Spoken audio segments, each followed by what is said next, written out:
우리 지난 시간 라반이 정말 악랄하고 또 정말 치졸한 방식으로 그 조카 이 야곱의 품삯을 빼앗으려는 모습을 보았고, 또 손해를 감수하면서도 하나님의 뜻을 따랐던 이 야곱의 모습을 상고해 보았습니다.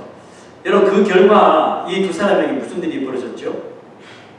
결국은 손해를 감수했던 사람은 손해를 받지 않고, 다른 사람 라반이 이 손해를 보게 되는 일이 벌어졌고요. 또 야곱은 오히려 하나님의 그 도우심으로 유치한 그런 방식이었음에도 불구하고 하나님의 능력으로 말미암아 큰 이 부를 또 많은 가축을 얻을 수가 있었습니다.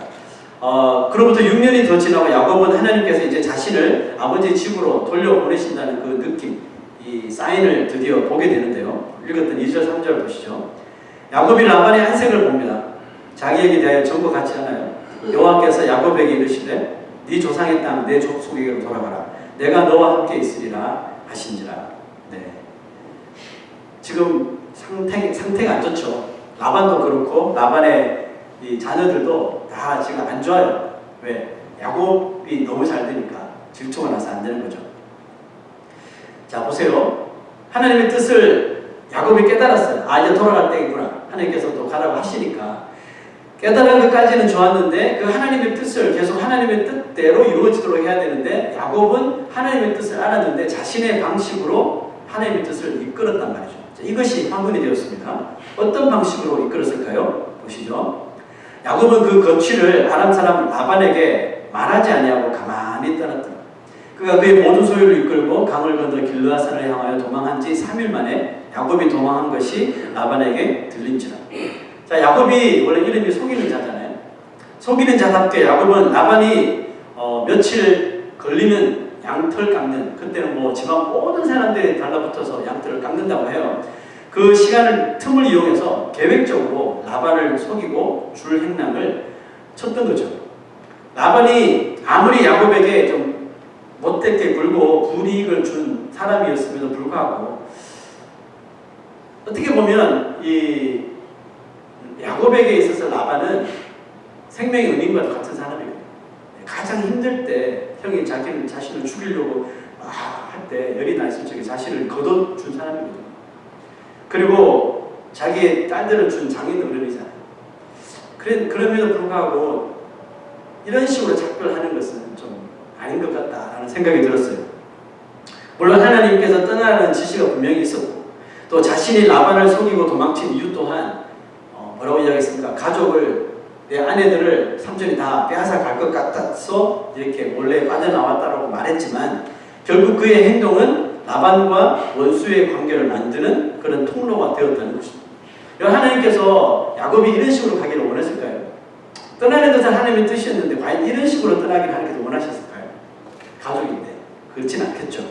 근데 이 야곱의 자기의 방식대로 하다 보니까 라반과 원수, 자신의 뭐 아내들 또 자녀들 다 뭐 외할아버지고 또 아버지인데 어떻게 원수지간이 되도록 만들었다는 거죠. 그래서 야곱이 몰래 도망간 사실을 드디어 라반이 알게 됩니다. 3일 후에 사람들을 데리고 이제 쫓아갑니다. 어떤 사람 데려갔을까요? 붙잡아서 해코지를 해야 되니까 좀 이렇게 단련된 사람도 데리고 갔겠죠. 7일 동안 밤낮을 쫓아가서 결국 붙잡습니다. 그리고 외삼촌과 이 조카 야곱 사이에 살벌한 썰전이 벌어지게 되는데요. 한번 보시죠. 라반이 먼저 이렇게 말합니다. 네가 나를 속이고 내 딸들을 칼에 사로잡힌 자 같이 그 노예처럼 끌고 갔으니 어찌 이것이 하였느냐. 야곱이 진짜 이렇게 했나요? 아니잖아요. 근데 라반 생각에는 이렇게 야반 도주를 한 거 보니까 마치 우리 딸들이 죄를 지은 것도 없는데 마치 노예로 끌려가는 사람처럼 왜 끌고 갔느냐, 아주 기분이 나쁘다는 그런 뜻이죠. 자, 그 다음 구절 보세요. 내가 즐거움과 노래와 북과 수금으로 그래 잔치를 해서 이별 잔치를 해서 보낼 텐데 말했으면 어째 네가 나를 속이고 가만히 도망하고 내게 알리지 아니하였으며 내가 내 손자들과 딸들에게 입만 추지 못하게 하였으니 네 행위가 참으로 어리석다라고 지적을 했죠. 자, 그럼 여기서 우리 라반의 이 분노를 어떻게 보면 이해할 것 같아요. 그죠? 우리가 라반이라도 좀 이해는 될 것 같아요. 정당한 것처럼 보여요. 그리고 누구나 이 야곱의 행동이 좀 너무 성급했고 어떻게 보면 좀 이렇게 지혜롭지 못했다고 판단할지 모릅니다. 근데 여러분, 라반이 지금 화가 난 사실이 이것뿐만이 아니에요. 어떻게 보면 지금 말씀드리는 이 팩트 때문에 더 화가 난 건데요. 자, 뭘까요? 보시죠. 네가 네 아버지 집을 사모하여 돌아가려는 것은 옳거니와 어찌 내 신을 도둑질하였느냐? 여기서 신은 신발이 아니고 우상입니다. 이 라반이 집에서 조상되도록 섬기던 우상이에요. 지금 라반은 야곱이 아버지 집으로 가든지 말든지 어떻게 보니까 상관을 안 하는 것 같아요. 그런데 자신이 정말 애지중지 아끼는 우상을 훔친 것은 용서할 수 없다, 그런 뜻입니다. 지금 라반이 황급히 찾고 있는 이 신의 정체가 뭘까요? 우리가 성경을 읽다 보니까 이 신의 이름이 드라빔, 그죠? 드라빔이라는 우상입니다. 이해를 돕기 위해서 드라빔이 뭔지 한번 설명해 드릴게요. 이 드라빔이라는 것은 그 고대 시대에 여자의 모양을 한 그런 부적과 같은 우상인데요. 가족 대대로 내려오는 가족 우상입니다. 그러니까 사람들이 뭐라고 판단하냐면 이게 만약에 드라빔이면 이 드라빔은 자기 가정을 지키는 수호신일 뿐만 아니라 더 중요한 게 하나 있는데 우리 이 가정의 이 집안의 모든 재산의 상속권을 입증하는, 그러니까 이 드라빔을 가지고 있는 사람이 이 모든 가정의 상속권자다. 이 재산의 소유의 주인은 바로 나다. 그런 의미예요. 그런 의미에서 드라빔이 그렇게 쓰여졌다는 거죠. 여러분, 자, 이제 왜 라헬이 라반의 딸임에도 불구하고 라헬이 너무 잘 알죠? 이 드라빔이 무엇을 의미하는지. 그래서 라헬도 목숨 걸고 이거 훔쳐온 거거든요. 왜 라헬이 이것을 목숨을 걸고 훔쳤는지, 그리고 라반은 왜 이 드라빔을 찾기 위해서 7일 동안 쉬지 않고 쫓아와서 이 야곱에게 야곱을 쫓아왔는지 좀 이해가 되지 않습니까? 왜 그러냐면 나중에라도 혹시 지금 야곱은 몰라요. 라헬이 드라빔을 훔쳤는지 아닌지 몰라요. 그런데 라헬이 왜 훔쳤을까요? 아까 말씀드렸죠. 이 드라빔은 어떻게 보면 집문서? 한국식으로 말하면 집문서라고 생각하시면 돼요. 이거 가지고 있으면 끝난 거죠. 집주인이 이거 없으면 큰일 나잖아요. 그래서 집문서 때문에 싸우잖아요. 요즘도 집문서 있는지 모르겠지만 하여튼 그 라헬이 목적은 뭘까요? 라헬의 계획은 언제가 될지 모르겠지만 뭐 자기 형편이 어려워졌을 적에 드라빔 가지고 아버지 찾아가서 내가 드라빔 가지고 있으면 하면 그 재산 자기가 되는 거죠. 그걸 목적으로 가지고 간 거예요. 또 라반도 당연히 이걸 가지고 간 사람이 그렇게 훗날에 자기를 찾아와서 자기 재산을 다 빼앗아갈까봐 두려워서 그것을 찾으려고 했던 거거든요. 역시 라헬은 라반에게 딸 둘이 있잖아요. 레아와 라헬이 있는데 라헬이 누가 더 아빠를 닮았어요? 레아보다는 라헬이 마치 라반 미니미처럼 그렇게 속이는데 좀 이렇게 레아보다는 더 나았던 것 같아요. 이번에도 아무런 이변 없이 라반은 그저 라반처럼 행동하는 것 같아요. 그래서 뭐 라반이 라반했다 뭐 이렇게 말할 수 있겠죠. 끝까지 그의 관심은 뭐였습니까? 뭐 딸들, 뭐 며느리 없죠. 딸들, 그 다음에 뭐 손주들, 그것이 아니라 이 라반의 목적과 관심은 재산, 물질, 여기에 있었다는 것을 또다시 스스로 드러내주고 있습니다. 자, 그런데 라반과 이 야곱의 대화 가운데 흥미로운 한 가지 사실이 우리의 시선을 끌고 있는데요. 자, 이 구절입니다. 너를 해할 만한 능력이 내 손에 있으나 나 당장 너희들 다 끝장낼 수 있어. 내 딸들, 손자들 다 데려갈 수 있어. 그런 능력이 있어. 그런데 보세요. 너희 아버지 하나님이 어젯밤에 내게 말씀하시기를 너는 삼가 야곱에게 선악간에 말하지 말라 하셨느니라. 자, 여기서 너를 해낼 만한 능력이 내 손에 있다. 이 말은 뭡니까? 하나님이 만약에 어제 나한테 나타나시지 않았다면, 하나님이 개입하시지 않으셨다면 라반은 어떻게 했을까요? 이 괘씸죄에 걸린 야곱을 가만두지 않을 계획이었다는 거죠. 다 다시 빼앗을 계획이었다는 거죠. 자, 여러분, 근데 이 장면 우리가 창세기를 읽으면서 아브라함부터 읽으면서 많이 본 장면 아니에요? 그랬죠. 아브라함이 자신의 아내 사라의 외모가 너무너무 출중해서 가는 곳마다 시스터라고 속이잖아요. 아내인데 누이라고 속이잖아요. 2번씩이나. 그런데 그때마다 바로왕이고 아비멜렉 왕인데, 그래서 바로왕과 아비멜렉에게 자기 아내를 빼앗기잖아요. 빼앗겼을 때 그것을 누가 하나님이 대신 꿈속에도 나타나시고 재앙도 내리셔서 다시 제자리로 복귀시키잖아요.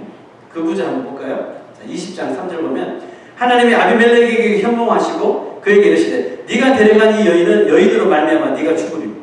왜요? 그는 남편이 있는 여자입니다. 싱글인 줄 알고 데려갔는데 남편이 있는, 하나님이 이렇게 가르쳐 주셔서 다시 제자리로 돌려보내고 뭐 이런 해프닝이 벌어졌고요. 또 바로왕에게는 바로왕과 그 집안에게 무서운 재앙까지 내리죠. 참으로 근데 이해가 되지 않는 것이 있어요. 사고 친 사람들은 다 아브라함, 이삭, 야곱인데 사고는 이 야곱이 쳤는데 뒷수습 하시는 분은 하나님이라는 거죠. 아니 자기가 사고 쳤으면 자기가 해결하도록 내버려 둬야 되는데 하나님이 다 이걸 해결해 주시더라는 거죠. 하나님은 왜 그렇게 사기꾼 기질이 다분하고 아버지 속이고 도망치고 또 삼촌 라반 속이고 도망친 이 야곱이 가는 곳마다 따라다니시면서 왜 뒤처리를 다 해주시는 걸까요? 정말 누구보다도 야곱이 이뻐서 그렇게 하시는 걸까요? 아니면 얼마 전에 그 베델에서 소원 기도를 했잖아요. 하나님께서 내가 무사히 집으로 돌아가게 하시면 하나님 앞에 11조도 드리고 뭐 이 돌을 기둥 삼아 하나님 집도 짓고 뭐 이런 소원을 했잖아요. 그 소원 때문에 저 야곱을 계속 이렇게 보호해 주는 걸까요? 아니라고 생각하는데, 야곱이 뭘 잘했어도 아니고 그가 뭐 대단한 하나님의 도움을 받을 자격이 있었어도 아닙니다. 이유는 딱 한 가지예요.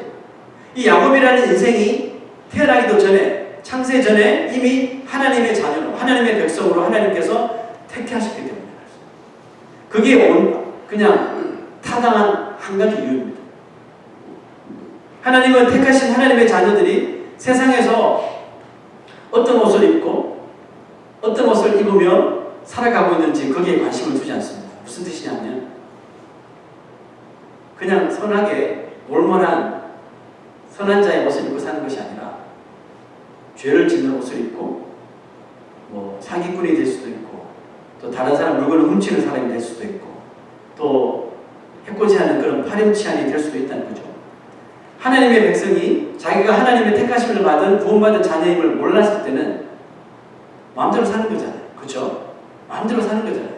그러니까 세상에 옷 마음대로 입는 거예요. 죄 짓는 옷 마음대로 입고 살 수 있어요. 하지만 하나님의 입장에서는 그런 것들이 그닥 문제가 되지 않습니다. 잘 들으셔야 돼요. 하나님은 하나님의 택한 백성들이 그 택하여 주셨다는 은혜를 깨닫기 전에 입었던 그 어떤 옷도 어떤 옷을 입고 있든지 결국 어떻게 하실까요?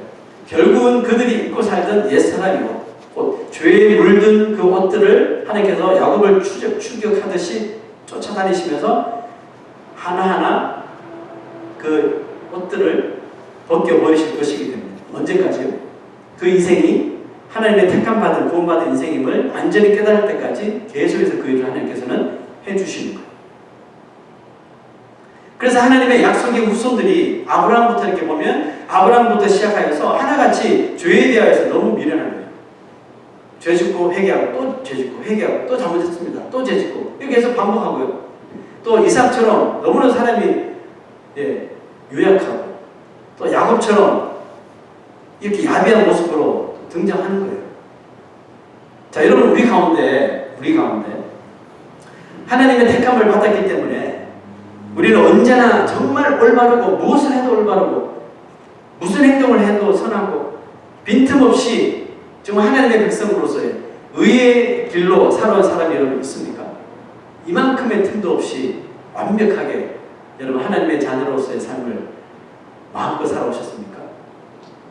뭐 그럴 수도 있겠지만 그렇지 않은 경우가 더 많겠죠. 우여곡절이 없는 사람이 없을 거예요. 정말 하나님 앞에 나오기 전까지 아니면 나온 후로라도 얼마나 우리가 우여곡절 많은 삶을 삽니까? 때로는 우리가 자라오면서 이런 말도 듣잖아요. 아, 저거 커서 뭐가 되는지. 아니면 아, 저 머리 앞이 캄캄해. 미래가 안 보여. 혹시 여러분 이런 말 들어본 적 있어요? 아무도 안 계시네요. 저는 들어봤는데.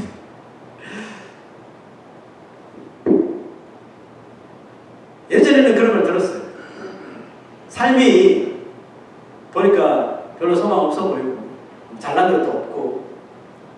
근데 여러분, 그런 하나님께서, 그런데 저 같은 인생을 하나님께서 계속해서 추적하셔서 야곱을 따라오셔서 너 이거 하면 안 돼, 이거 벗어, 너 이거 하면 안 돼, 이거 벗어, 이거 벗어, 계속해서 벗기시면서 어디까지 오나요? 결국 이 자리까지 왔단 말이죠. 과거에 나의 미래를 잘 몰랐던 사람들은 너 저 앞길이 캄캄해 이렇게 말했지만 지금은 하나님의 영광의 빛을 받아 그런 빛을 발산하고 있지 않습니까? 빛 보이세요? 여러분도 마찬가지 아니에요? 여러분, 하나님은 참 그렇게 부족했던 인생들을 아무 조건 없이 끝없이 추적하시는 거예요. 끝없이 추적하셔서 결국 그들이 입어야 할 옷은 세상의 옷이 아니고 정령의 옷이 아님을 알리시려고 우리들 인생에 개입해 주신, 우리 인생에 직접 간섭하시면서 우리들의 옷을, 옛 옷들을 하나하나 다 벗겨버리시고 마침내 하나님께서 확정해 놓으신 약속의 또 복받을 자들로 하나님께서 회복시켜 버리신다는 것입니다. 믿으십니까? 아멘. 하나님은 원래 이름도 속이는 자였던 야곱의 옷을 벗겨내시기 위해 그를 계속 쫓아가시면서 그가 속이는 자가 아니라 복받은 자라는 것을 상기시켜 주셨던 거죠. 야곱은 계속적으로 자기의 꾀를 이용하여 자신의 배를 채우는 삶을 살았던 사람입니다. 하나님을 만난 후에도 어느 정도 하나님의 뜻에 따라 살려고는 했지만 여전히 자신의 배를 채우는 일에 급급했던 사람이었다는 것이 성경에 나타나는데요. 라반이라는 사람이 워낙에 고단수이기 때문에 상대적으로 야곱의 이 활약상이 좀 이렇게 눈에 띄지 않아서 그렇지 야곱 또한 라반과 있으면서요 만만찮은 모습을 보여줬단 말이죠. 자, 한번 보죠. 한 사건만 봅시다. 우리 저번 주에 보았는데 야곱이 새끼 양을 구분하고 그 얼룩무늬와 검은 빛 있는 것을 라반의 양과 서로 마주보게 하며 자기 양을 따로 두어 라반의 양과 섞이지 않게 하여 튼튼한 양이 새끼 뵐 때는 야곱이 개천에다가 양떼의 눈앞에 그 가지 아시죠? 벗긴 그 가지를 두어 양이 그 가지 곁에서 새끼를 베게 하고 약한 양이면 그 가지를 두지 아니하니 그렇게 함으로 약한 것은 다 라반의 것이 되고 튼튼한 것은 다 야곱의 것이 된지라. 이에 그 사람이 매우 번창. 자, 야곱이 여기서 부를 이루게 된 이유가 보니까 올바른 방식이에요, 올바르지 않는 방식이에요? 하나님의 백성으로서 약속의 자녀로서는 그닥 올바르지 않는 방식이죠. 과연 하나님께서 이렇게 하라고 그 얼룩무늬 있는 거 검은 양들 다 몰아주셨을까요? 아니라는 거죠. 그럼 무슨 뜻이에요? 야곱이 하나님께서 개입하시고 하나님의 능력이 나의 이 유치한 방식에 간섭하셔서 이런 좋은 일을 하시는데도 불구하고 야곱의 욕심은 끊어지지 않고 하나님께서 주신 방식을 잘 이용해서 자기의 배를 채우는데 이렇게 교묘하게 이용을 하더라는 것이죠. 여러분, 야곱의 꼼수가 보이지 않습니까? 정말 뛰는 놈 라반 위에 나는 놈 야곱이 있었다는 거죠. 야곱은 하나님의 도우심을 힘입어 자신의 배를 채우고 어떻게 보면 라반보다 한 수 위, 더 노련한 사기꾼 같은 사람이었다는 거죠. 그러니까 무슨 말이에요? 야곱이 아직 벗어야 할 세상적인 옷이 너무 많다는 뜻이죠. 자, 이제 계속해서 하나님께서 야곱을 계속해서 이제 세상의 옷을 벗겨내시는 거예요.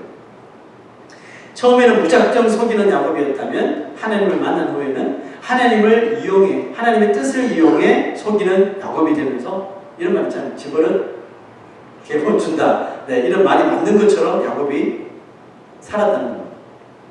그럼에도 하나님은 멈추지 않고 찾아오셔서 그를 선한 길로 계속해서 인도하셨는데요. 그 이유가 뭐냐 하면 바로 하나님의 attribute라고 말하는데 속성 때문입니다. 인간이 가질 수 없는 전지전능하신 하나님만 가지고 계신 성품, 캐릭터. 이것 때문에 하나님께서 계속 야곱이 이렇게 하나님까지 이용해서 자기 배를 채우는데도 계속 도와주시는 거예요. 자, 잘 들어보십시오. 하나님의 성품은 하나님 당신이 선택한 자녀가 속이는 자의 이름인 야곱으로 살아가면서 단지 그 옷에 만족하며 살아가는 것을 결단코 용납하실 수가 없는 성품을 가지고 계셔요.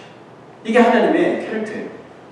그래서 야곱이 깨달을 때까지 뒤를 따라다니면서 하나하나 알려주시고 또 라반의 살아가는 이 모습을 보면서 보여주셨다는 것이죠. 자, 보세요. 그 사실을 야곱이 감지하고 있다는 것을 볼 수 있습니다. 우리 아버지의 하나님, 아브라함의 하나님, 곧 이삭이 경외하는 이가 나와 함께 계시지 아니하셨더라면 외삼촌께서 나를 빈손으로 돌려보내셨으리다마는 하나님이 내 고난과 내 손의 수고를 보시고 어젯밤에 외삼촌을 책망하셨나이다. 이처럼 하나님은 야곱이 입고 있는 속이는 자의 옷을 벗을 수 있도록 라반을 좋은 본보기로 이그젬플로 삼아 주신다는 거죠. 이런 거죠. 봤지? 너 라반처럼 살아서는 안 되는 존재야. 봐, 라반. 지금도 너 쫓아온 게 결국은 그 우상 때문에 쫓아온 거야. 속지 마. 너 저렇게 살면 안 돼. 저런 옷 다 벗어야 돼. 라고 알려주시는 거죠. 빨리 정신 차리고 내가 너에게 이미 준비된 약속의 옷, 축복의 옷을 입는 게 좋을 거야. 라고 라반을 통해 보여주신 거란 말이죠. 아브라함이나 이삭과 마찬가지로 야곱도 인생의 정말 신앙의 터닝 포인트로 몰고 가시는 하나님으로 인하여서 결국 하나님께 완전히 항복하도록 만드시는 것이죠. 아브라함이 그 하나님 앞에 완전히 항복했죠. 이삭도 하나님 앞에 완전히 항복했죠. 야곱도 마찬가지로 우리 인생도 마찬가지로 결국은 하나님께서 이런 우리 하나님을 알기 전에 믿었던 알고 있었던 입었던 옛 옷들을 다 벗어내고 예수로 옷 입게 하시려고 계속해서 우리를 이리 몰고 저리 몰고 목자가 양을 몰듯이 몰아가시는 것입니다. 자, 곧이어서 라반과 야곱은 서로 이렇게 칸트랙을 맺는 장면이 나오죠. 마지막 구절에 서로 돌무더기를 쌓고 그 이름을 짓는데 미스바라는 이름으로 불렀습니다. 미스바라는 이 단어는 참 중요한 단어인데요. 이제 그 사무엘서에 가면 이 미스바라는 단어가 또 나옵니다. 훗날 미스바는 이 사무엘 선지자들을 통해서 이 범죄한 이스라엘의 영적인 대각성을 이루는 그런 장소로 이 미스바의 이름이 불려지게 되는데요. 이 미스바의 의미를 이 라반이 어떻게 불렀는지 한번 보세요. 우리가 서로 떠나 있을 때에 여호와께서 나와 너 사이를 살피시옵소서 합니다. 이게 미스바의 뜻입니다. 하나님께서 우리 인간 관계 속에 개입하셔서 살펴달라는 뜻입니다. 자, 여러분, 이 칸츄를 맺는 장면을 보면서 또 우리가 오버랩되는 게 뭡니까? 하나님의 사람과 상대해본 사람들은 왜 이렇게 똑같은 행동을 하는 걸까요? 아브라함을 상대했던 바로 왕, 아비멜렉 왕, 그리고 이삭을 상대했던 그랄의 왕, 이 사람들이 똑같이 잘못은 하나님의 사람들이 했는데 결국 이 사람들이 찾아와서 우리와 화친 조약을 맺읍시다. 다시 우리가 전쟁을 하지 않도록 이런 조약을 그들이 스스로 와서 먼저 맺자고 하는 것이죠. 여러분 좀 이상하지 않습니까? 아니 잘못은 하나님의 사람들이 했는데 왜 그 사람들이 찾아와서 화친을 맺자고 하는 걸까요? 지금 이 라반도 마찬가지잖아요. 야곱이 먼저 그렇게 다 가지고 도망간 거 아니에요? 근데 와서 왜 라반이 먼저 화친 조약을 맺자고 하는 걸까요? 이유는 한 가지죠. 그들이 하나님의 사람을 두려워했기 때문인 것도 있지만 무엇보다도 그들을 통해 하나님의 존재를 그들이 경험했기 때문에 그렇습니다. 자, 화친 조약을 맺기 바로 직전에 했던 그 구절이 바로 이거였죠. 야곱이 다 안 거예요. 즉 나를 쫓아온 것은 다 빼앗아 가려고 온 거라는 걸 다 알아요. 근데 그렇게 하지 않는 것은 하나님께서 외삼촌을 책망하시려고 한 거라. 이렇게 딱 말하니까 라반이 겁을 확 먹은 거죠. 그리고 화친 조약을 맺자라고 나옵니다. 여러분 보십시오.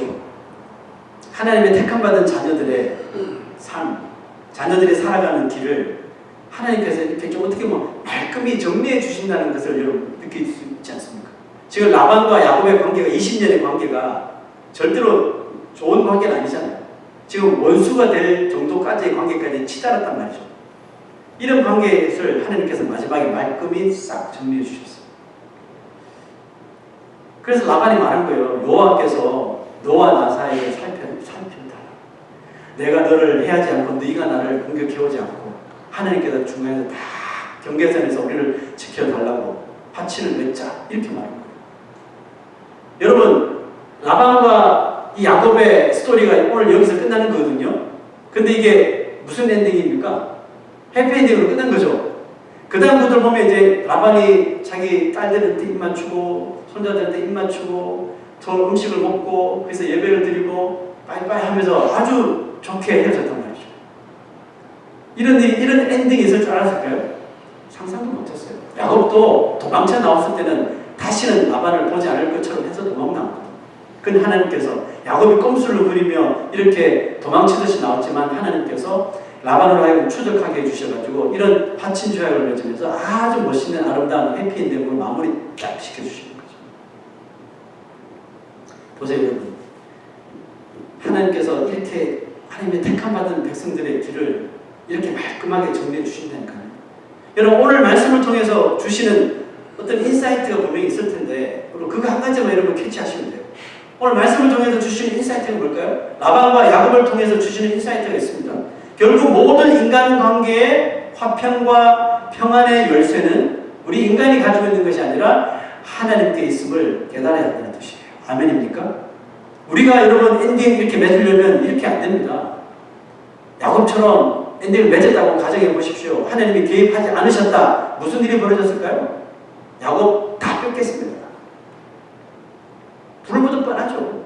우리 인간이 우리의 지혜로 우리의 어떤 경험으로 결과를 만들어낸다 하면 좋을 것 같죠. 좋게 보여요. 그런데 하나님이 개입하지 않으면 그 결과는 또 틀어지게 되는 거예요. 그래서 우리는 자나깨나 하나님을 의지해야 된다 그러고 하나님의 뜻을 깨달아야 된다 그러고 무엇이든지 하나님께 맡겨야 된다고 우리가 정말 자나깨나 입이 정말 침이 마르도록 하는 말이 그거 아니에요. 맡기려면 끝까지 하나님께 맡기죠. 부부의 관계도 맡겨. 성도들과의 관계도 맡기자. 자녀와의 관계도 맡기자. 직장과의 동료들과의 관계도 하나님께 맡기자. 오늘 이 미스바의 단어처럼 하나님께서 너와 나 사이에 딱 들어오셔서 개입하셔서 이 말끔하게 정리하도록 하자. 이게 크리스찬들의 살아가는 이 방식이라는 뜻입니다. 하나님의 오묘하신 섭리만이 인간들이 만들어내는 수많은 이 불협화음들을 은혜롭게 조율하실 수 있다는 사실입니다. 이제 한 문제가 더 남았죠. 야곱과 그 형 에서와의 문제가 이제 남았잖아요. 기대하시라 개운박두. 어떻게 또 그 문제를 해결하시나 보셔요. 그러니까 하나님께서 개입하도록만 하시면 우리는 할 일 다 한 거예요. 그래 하나님께서 우리 사이에 구심점이 되셔서 참 기가 막힌 화음을 만들어내신다니까요. 여러분 이래도 우리가 하나님께 우리의 삶을 온전히 맡겨드리지 않으시겠습니까? 이미 맡기셨다면 끝까지 맡기십시오. 그런데 우리가 왔다 갔다 할 때가 많죠. 어떨 때는 맡기다가 어떨 때는 안 맡기다가 어떨 때는 하나님이 하시라 그러다가 어떨 때는 내가 해결하려고 하고 이렇게 왔다 갔다 할 때도 있잖아요. 만약 그런 마음이 있으신 분은 오늘 이 말씀을 통해서 마음을 곤고히 정하셔야 합니다. 어떤 문제 속에서도 내가 결론을 내주려고 하지 마시고 하나님께서 해결하시도록 마음을 활짝 열어주십시오. 왜냐하면 우리 인생의 결과를 만드시는 분은 하나님이시기 때문에 그렇습니다. 말씀을 마칩니다. 전도서 11장 9절에서 10절 말씀을 한번 읽고 오늘 이 말씀을 결론 짓겠습니다. 다 같이 한번 읽어보겠습니다. 시작. 청년이여 내 어린 때를 즐거워하며 내 청년의 날을 마음에 기뻐하여 마음에 원하는 길들과 네 눈이 보는 대로 행하라. 그러나 하나님이 이 모든 일로 말미암아 너를 심판하실 줄 알라. 그런즉 근심이 네 마음에서 떠나게 하며 악이 네 몸에서 물러가게 하라. 어릴 때와 검은 머리의 시절이 다 헛되니라. 오늘 이 말씀 잘 기억하시고 하나님이 빠져있는 모든 일들은 결국은 심판받을 일밖에 없다는 사실을 기억하십시오. 우리의 마음에서 근심이 떠나가게 하시고 악한 것들이 내 몸에서 물러갈 수 있도록 하나님을 우리의 삶 속에 굳건히 모실 수 있는 저와 여러분 되시기를 축원합니다. 우리